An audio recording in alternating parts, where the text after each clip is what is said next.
ಕರಂದ್ಲಾಜೆಯ ಸೇತುವೆಗಳೇ ಅರ್ಥ ಆಗಲಿಲ್ಲ. ಇನ್ನು ನಮ್ಮ ಅಮಿತಣ್ಣ, ಶಿವರಾಜಣ್ಣ, ನರೇಂದ್ರಣ್ಣನಿಗೆ ನಮ್ಮೂರಿನ ಅರ್ಥ ಆಗುತ್ತಾ ಅನ್ನುವ ಕಾರಣಕ್ಕಾಗಿ ಈ ಹೊಸ ಕಾಯ್ದೆಯನ್ನು ನಾವು ವಿರೋಧ ಮಾಡ್ತಾ ಇದ್ದೇವೆ. ಇಲ್ಲಾಂದ್ರೆ ಬಿಜೆಪಿಯವರು ನಾಳೆ ನೀವು ಮುಳುಕಿ ಮುಟ್ಟುದ್ರೊಳಗೆ ಶುರು ಮಾಡ್ತಾರೆ. ಕಾಂಗ್ರೆಸ್ನವರಿಗೆ ನಾವು ರಾಮ್ಜಿ ಅಂತ ಇಟ್ಟಿದ್ದಕ್ಕೆ ಬೇಜಾರಾಗಿದೆ, ಅದಕ್ಕಾಗಿ ಯಾತ್ರೆ ಹೊರಟಿದ್ದಾರೆ.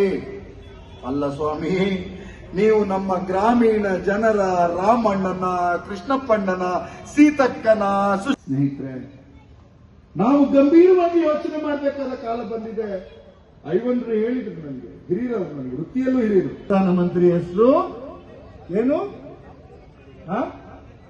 ಏನು ಗಟ್ಟಿ ಹೇಳಿ, ಯಾವ ಫೈಲು, ಎಂತ ಫೈಲು? Epstein file.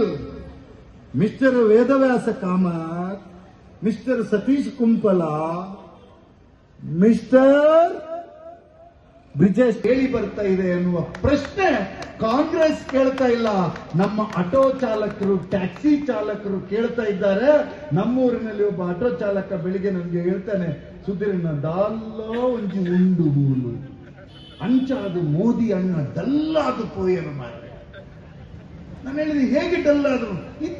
ಈ ಸರ್ತಿ ಪಾರ್ಲಿಮೆಂಟ್ ಪಸೆ ಇಜ್ಜಿ ಮಾರ್ರೆ. ಯಾಕೆ?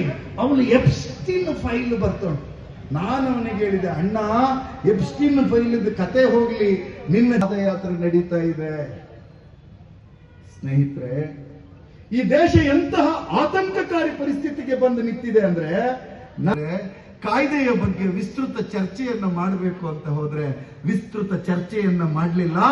ಮೊನ್ನೆ ನಮ್ಮ ಚಿಕ್ಕಮಗಳೂರು ಉಡುಪಿಯ MP ಹೇಳ್ತಾ ಇದ್ದಾರೆ, ನಮ್ಮ ಅವರು ಕೋಟ ಶ್ರೀನಿವಾಸಣ್ಣ, ಅದೇನು ಕಾಯ್ದೆ ಬಂದಾಗಿ ಹೋಯ್ತು, ಇನ್ನು ಏನು ಮಾಡ್ಲಿಕ್ಕೆ ಸಾಧ್ಯ ಇಲ್ಲ ಅಂತ.